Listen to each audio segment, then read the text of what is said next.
Hello, everyone, and welcome to this Logosophy talk. I'm thrilled to be here with all of you. My name is João Pedro, and I am a student of computer science and Logosophy. And now I'm going to introduce you a little bit to the Logosophical Foundation. So the Logosophical Foundation in the USA and Canada is pleased to present a new series of lectures for all ages, especially for young adults like me.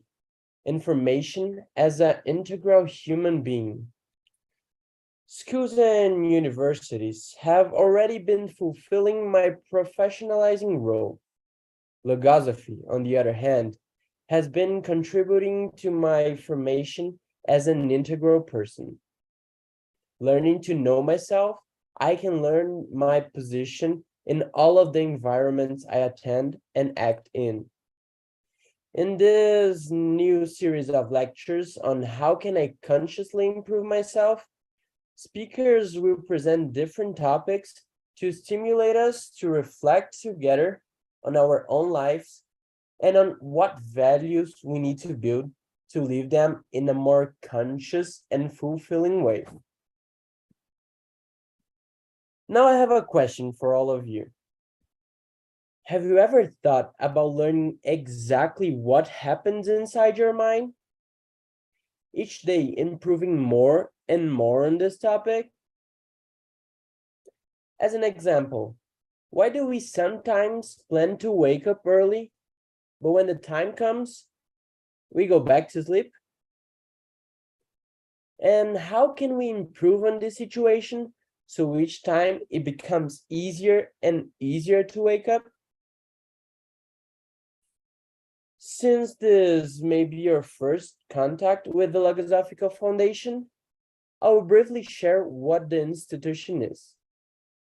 So, the Logosophical Foundation is a school dedicated to human self-betterment and is a non-professional organization. We are all volunteers here. Logosophy was created by the thinker and humanist Carlos Bernardo González Pecoche in 1930 in Argentina. In North America, there are students spread throughout the USA and Canada, with a Logosophical Center in Miami, Florida. There are also students in South and Central America, Europe, Asia, and Australia.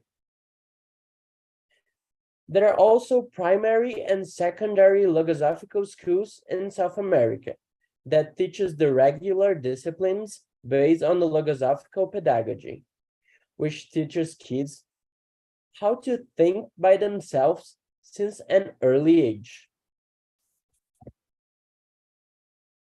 So one of the aims of the Logosophy is to offer resources for self-improvement. And for this, it has a method which encourages us not to believe in what the author presents, but rather to apply the knowledge in our own lives in order to experience what is studied and study what is experienced. In my case, I'm learning how to pay attention to my inner self, observe my thoughts, and select and cultivate the ones that will improve my life and my relationships with others. Today, our talk is how can we consciously improve ourselves? Our speaker is Gustavo Tondello. He's a researcher at the Logosophical Foundation in Canada and a Ph.D. in computer science. Gustavo is going to share us practical recommendations for self-improvement and examples from his own experiences practicing the Logosophical method. Before we get started, I want to quickly remind everyone to stay tuned until the end when we will share information on activities, free courses, books, and more. If you have any questions, feel free to reach us or use the chat. I hope you enjoyed the talk, and now I'll pass the word to Gustavo Tondello.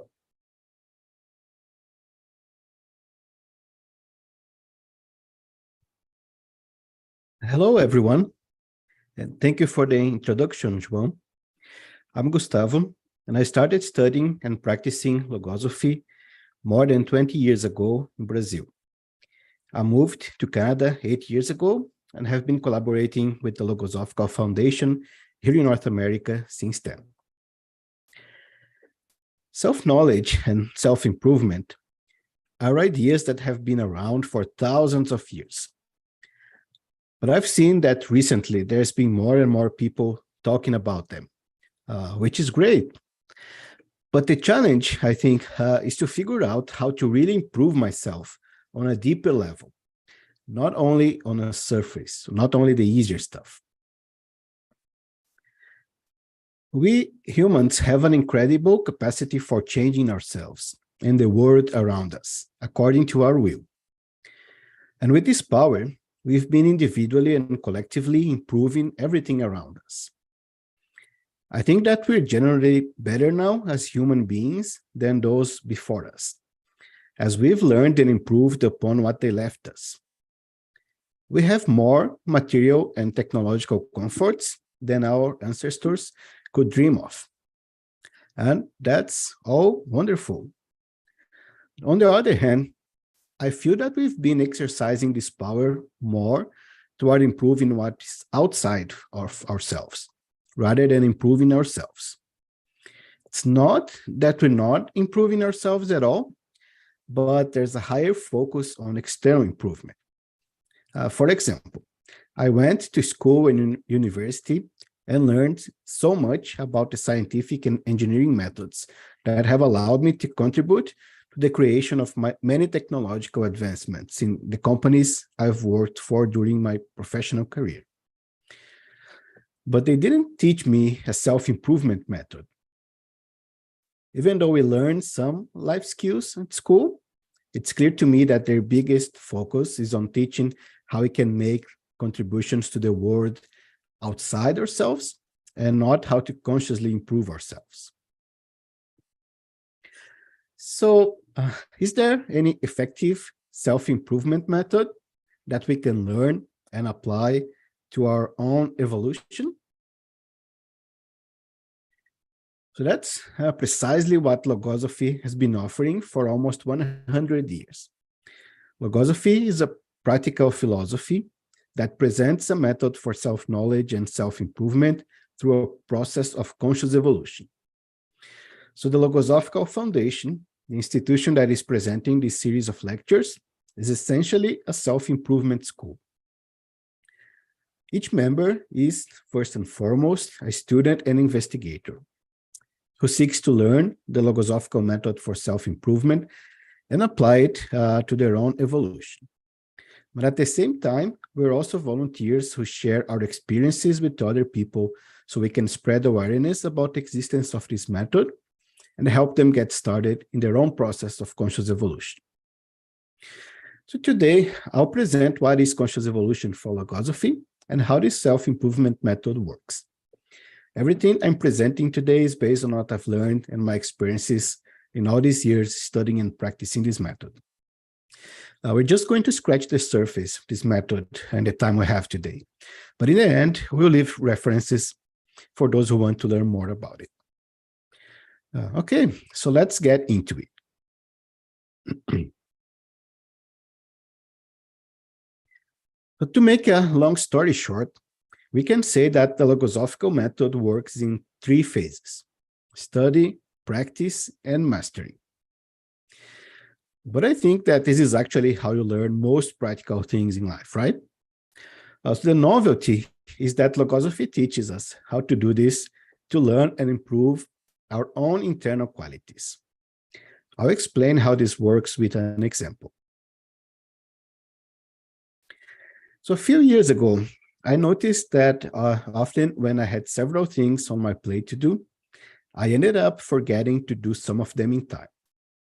This was happening in all areas of my life, professionally and personally. Has this ever happened to you? Did you ever notice you were procrastinating and not taking care of all your tasks as efficiently as you could? Well, it was happening to me. And so how could I apply the logosophical method to find out the cause for this difficulty and improve myself? Well, logically, I started with the first phase of the method, which is studying the problem to identify the cause and the solution. Logosophy teaches that everything I say or do has an origin in my mind. For example, before I say something, I generally have to think about it, and so I create a thought that I then manifest through my words. But what about when I say something very quickly without first thinking about it? Well, first of all, I think that's a bit dangerous, right? Because when I don't think first is when I can say something stupid, right? But anyway, in this case, what I say also comes from a thought, even if it's really quick. But it's probably a thought that I already have in my mind, which can be something I thought about in the past, or something I heard from other people, or something I read somewhere. Another example, if one day you're in a public place like a mall, and you hear the fire alarm, it's very likely that you immediately consider that you may be in danger and you should leave the place until everyone is sure that it's safe to come back, right? That's an acquired thought that we have because that's what we were taught that we should do when we hear an alarm. In this case, it's probably not a thought that any of us created ourselves, something that we learned from others, but it's a good thought because it can save our lives. But in most situations, I'm learning with Logosophy how to think before acting instead of letting the thoughts in my mind control how I'm going to act.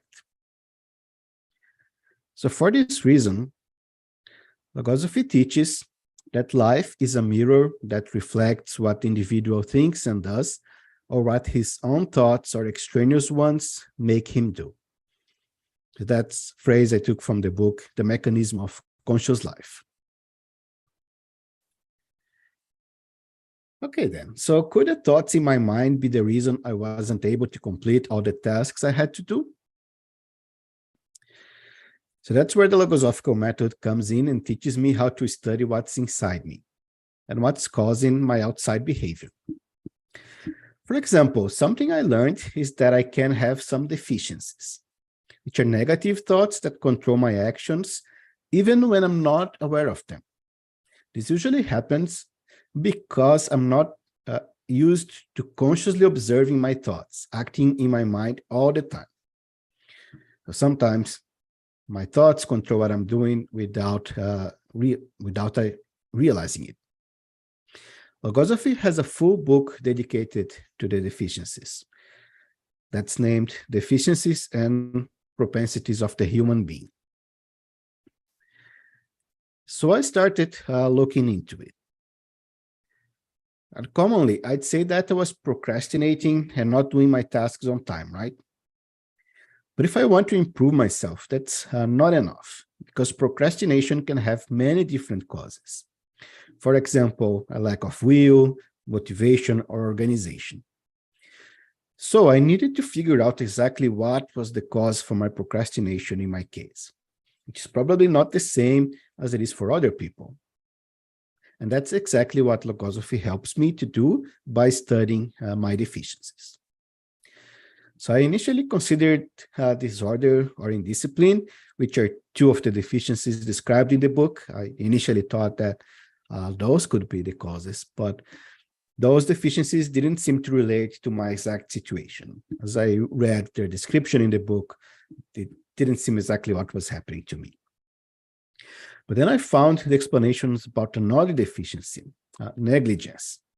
And that was exactly what was happening to me. What is negligence? It's a kind of instability in my thoughts, which lead me to a lack of focus or care for the things I should be paying attention to. And how does it work? Instead of taking care of each task diligently, I was neglecting them because of thoughts like, oh, I can do this later. Well, there's plenty of time. I've done enough already today. I can take a rest and continue some other day. So you see, just as the sound of a fire alarm triggers thoughts of caring for my safety, in this case, having important tasks to do, which was triggering thoughts of negligence in my mind. I didn't notice, but those thoughts were then translated into my actions. And the unfinished tasks started to accumulate, and I was eventually unable to complete them all.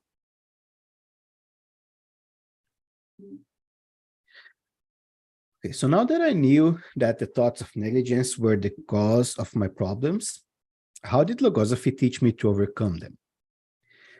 To eliminate my deficiencies, I need to learn to create positive thoughts that will oppose them. And each time the negative thoughts appear, these positive thoughts should act.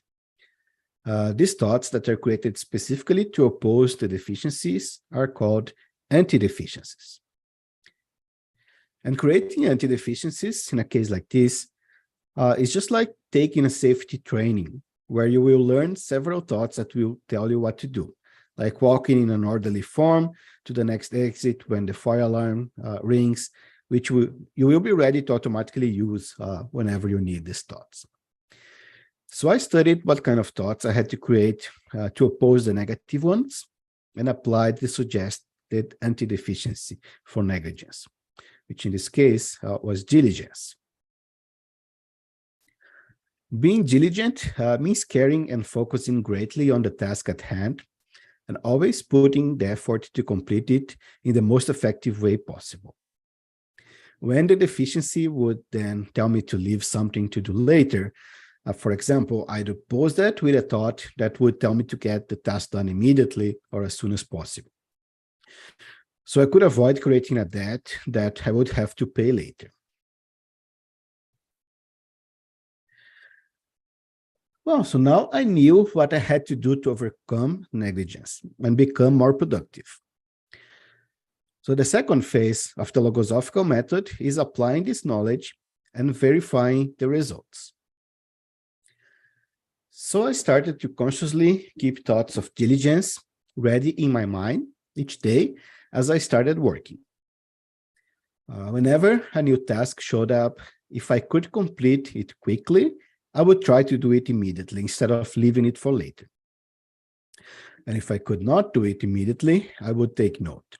And every day, I'd go back to my task list and try to diligently complete as many tasks as I could.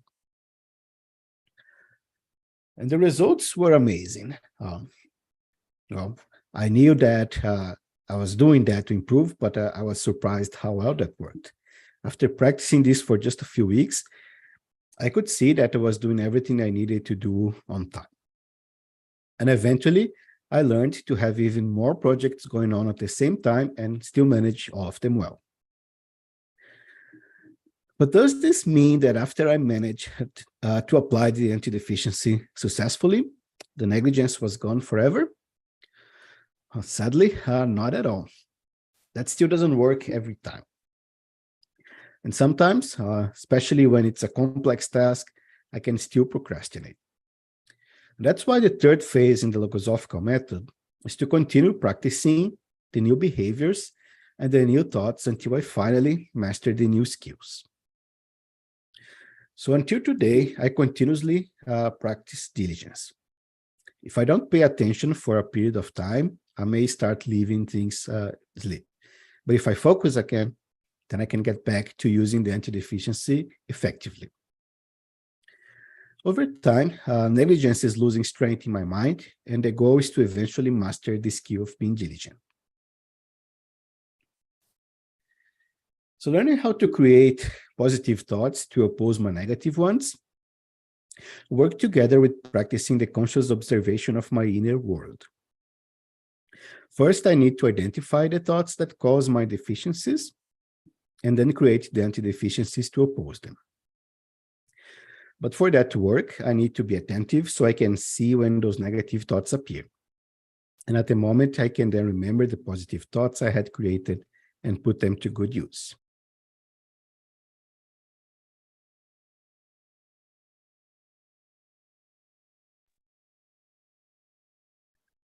During the first stages of this process, It's very important to create these positive thoughts in advance of the situations when I'll need them. Because I still don't have the capacity to quickly observe my negative thoughts and create the positive ones that I need on the spot. So I need to have thoughts ready to act. It's like practicing what to do during a fire alarm before you actually need to do it. If you're not prepared for it, when the alarm sounds and you need to act quickly, you may not know what to do. But with time and practice, we can improve our capacity of self-observation to identify negative thoughts faster, and our capacity to create or select positive thoughts to oppose them, even when we didn't prepare them in advance. It's a process that takes years of practice, but in my opinion, it's worth it. For example, I think that there's a lot of interesting content on the internet and social media, which can keep me informed about the world, and I can learn new things. But there's also a lot of distracting content that isn't useful and just makes me lose time. So what can we do to ensure that we can use it well for useful purposes without getting distracted and spending more time on it than we want? What I've been learning to do following Logosophy's teachings for all these years is to always be attentively observing the thoughts in my mind and controlling them and not letting them control me. So just earlier today, after lunch, I decided to take a few minutes to rest before starting to prepare myself for this talk. So I went to watch some videos. And in this particular case, I didn't even have the goal of learning something, as I usually do. In this case, it was just really a moment of physical and mental relaxation before I started on a task that would require a lot of effort from me. But it was a planned relaxation with a purpose. It was not just mindless distraction. And I could not lose myself in that moment and spend more time than I had planned it. Otherwise, I wouldn't be ready for this event in time. So what did I do to ensure that I was in control of my thoughts? Well, I never stopped observing and being aware of everything that was happening in my mind, even as part of my attention was focused on the videos I was watching. So I was aware of the appeal of social media suggesting me more things to watch and trying to pull me into it. But I also kept very alive in my mind during all the time that I had a purpose and a goal for my day, and that activity was useful just for as long as it was contributing to that goal. And as soon as the number of minutes I had planned for that activity had passed, the thought of getting up and starting getting ready for this talk took over, and here I am. And that was not just by chance, right? That was a thought that I had put in my mind on purpose, and it was guiding how I was acting, even if it was just spending some time relaxing. But did it even happen to you to get lost in some entertaining activity and spend way more time on it than you had planned? Well, it certainly happened to me in the past. But with practice, I've learned that I can become more aware of everything that is going inside my mind. I can learn how to identify and observe in real time as each thought is acting in my mind and trying to take control of what I'm doing and saying. And I can learn how to select which thoughts better aligned with my goals for my day and for my life, and prioritize those thoughts over others that may be less productive. It took some time and effort to get here. I've been practicing this for several years, but it has been worth it, and it has been allowed me to have a lot more control of what I'm doing each moment.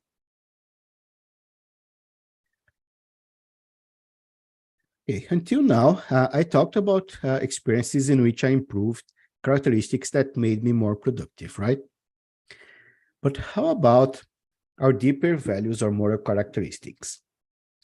Is it possible to improve them as well?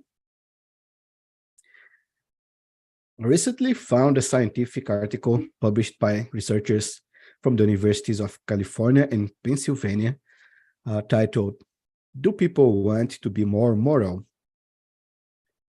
So what do you think was their answer?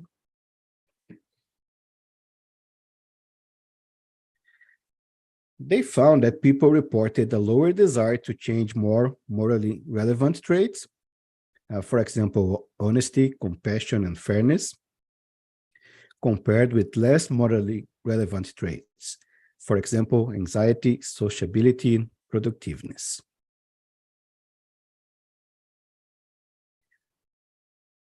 And I understand that changing moral traits and values is more difficult. It really is. And if I'm already generally a good person, and maybe I can sometimes feel that I don't have too much to change in those aspects. But in Logosophy, we're encouraged to try to improve in all aspects of our psychology. So let me give you an example of something I observed about myself lately. Who doesn't like to help others? Who doesn't feel happy when you feel you've helped someone? And I think I'm usually a generous and altruistic person. If someone asks for my help with something and I'm able to help, I'm generally happy to do it, even if it requires an amount of effort on my part. Sometimes I may even offer help if I notice that someone needs it before they ask. But studying about it and observing myself, I also noticed that I don't make much effort to get out of my comfort zone and create opportunities to help others. Helping others when an opportunity is right in front of me is one thing, and I think I'm good at it. But actively creating opportunities to help others is not something that I do very often. And if I observe others around me, I can see that there are some inspiring people who are always coming up with new ways to be helpful, even when no one is asking them or when there's no obvious immediate need that they can just respond to. But studying myself and observing great examples from other people, so by doing this, I was able to identify a moral trait. Even though I'm already relatively good at it, I can improve even more. In this experience, I'm still in the first phase. I'm still studying what are the potential causes and what I can do to improve. So I cannot report yet on the final results of this experience. But I wanted to bring it to highlight that Logosophy really encourages us to go beyond the surface and find what moral characteristics we can improve. And the Logosophical method is also effective in these cases. So we've covered a lot of ground so far. So before I continue, let's recap the concepts that I mentioned until now. So everything that I say or do comes from my inner world, from my mind. The cause of my actions and words are the thoughts that inhabit my mind. I can create these thoughts myself or learn them from other people. They can be positive or negative, and they can act when I call them or independently. Sometimes they can make me do things that I would not do upon more reflection. Here, I'd also like to note that we didn't talk about feelings in this lecture yet. But feelings are also very important in the logosophical conception, as they also guide my actions, but have a hierarchy and potential even larger than that of the thoughts. But my negative characteristics are usually caused by the thoughts, so that's why this lecture focused on them. But I just wanted to note that it's also possible to study and learn about feelings. And they will be especially important when I want to improve my moral traits, as I mentioned before, instead of just improving my negative behaviors. The logosophical method also teaches me how to understand my thoughts and feelings and select and create those that will help me improve myself and achieve my goals as a human being. I do this by first studying what Logosophy teaches about myself and observing my inner world. Then I practice new thoughts and behaviors, verify the results, and I make adjustments. And finally, I dedicate myself more to the application of the new internal skills I learned by continuing to practice them several times until I master them. We also mentioned that some negative thoughts can acquire a lot of strength in my mind and become psychological deficiencies, which can make me often act in a negative way and limit my life. But it's possible to overcome my deficiencies by creating anti-deficiencies, which are positive thoughts that will oppose them. And to accomplish this, I have to keep practicing the application of the anti-deficiency, which takes some time depending on the strength of the deficiency, but it can be very effective. Something that I consider very important is that now I know that I can change the negative characteristics that I have. I don't need to suffer with them forever. And finally, we talked about the Logosophical method, which is a set of guidelines, orientations, and techniques. And it teaches me how to study myself, identify what I want to improve, and how to do it, how to practice the new behaviors I want to learn, how to verify the results, and how to continue practicing until I master new skills. And we can do this consciously because we are proactively studying ourselves and deciding to improve. We're not just depending on trial and error, which could maybe also lead us to some improvement, of course, but it would probably be slower and much more difficult. So being able to consciously identify what I need to improve and act on it makes a huge difference in my experience. So that's why Logosophy invites us to stop depending on chance alone to guide our evolution and begin a process of conscious evolution, which is here illustrated by this sculpture by a Logosophy student representing a human being sculpting themselves, right? Because we are in control of sculpting who we want to be. So as we approach the end of this lecture, I'd like to bring these words by González Pecotti in the book Logosophy, Science and Method, which explain what is conscious evolution and its benefits. Conscious evolution implies a changing state in modality and in character, with the acquisition of superior qualities that result in the annulment of old tendencies and in the birth of a new individuality. The process which leads to it is the path of man's self-betterment through the acquisition of knowledge that broadens his life, widens his horizons, and strengthens his spirit, filling it with happiness.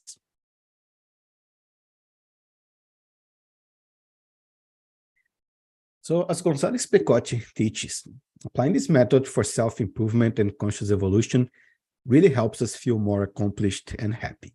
At least that has been my experience. So I'd like to thank everyone again for attending this talk.